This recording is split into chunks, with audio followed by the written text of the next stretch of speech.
আসসালামু আলাইকুম কাকু, ভালো আছেন? বাড়ি কোন জায়গায়?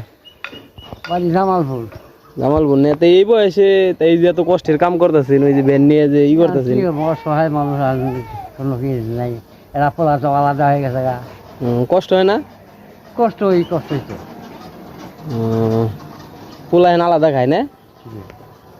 আসলে আর কি মানুষগুলো দেখলে অনেকটা খারাপ লাগে। ঠিক আছে, এই বয়সে এত কষ্ট করতেছে। এদিকে আসেন, শেখায় আসেন। তো এই যে চাচারে দেখতেছেন, ঠিক আছে, তো চাচা এই বয়সে আইসে এই যে এই গাড়ি নিয়ে মনে করেন আইসে, এটা বয়স প্রায় 70-এর মতো, 70-এর বেশি হয়েছে, আমার দাদার বয়সী। তো এখন কি আর এই বয়সে কাজ করার মতো আর কি সময় আছে?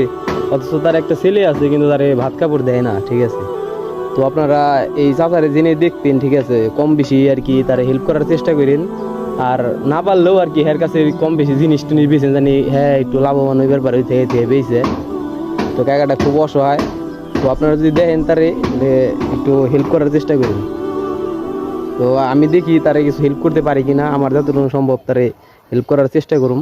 সে কতটা অসহায় জানেন? সে যখন আমাদের কাছে আসলো একটা ফোন যাওয়ার জন্য, যে বাবা একটা ফোন দিয়ে দিবা আমার বাড়িতে, সে কি করলো জানেন? তার পকেটে একটা নাম্বার লেখা নিয়ে আইছে, ওই নাম্বার দিয়ে আমাদের মোবাইলে উঠায় তাকে ফোন দিয়ে দিলাম, বাড়ি কথা কইলো। আর যে একটা মানুষ কতটা অসহায় হইলে তার কাছে একটা ফোন পর্যন্ত থাকে না।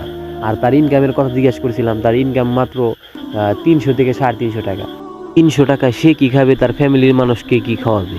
তো আমার কাছে যতদূর সম্ভব হয়েছে আমি তাকে হেল্প করার চেষ্টা করেছি। তো ওনার মতো অনেক অসহায় মানুষ আছে, তাদের সবাইকে আপনারা হেল্প করার চেষ্টা করবেন। আর ভিডিওটা বেশি বেশি শেয়ার করে দিবেন, যেন সবাই তাদের প্রতি, এই অসহায় মানুষদের প্রতি সাহায্যের হাত বাড়িয়ে দেয়। ধন্যবাদ সবাইকে।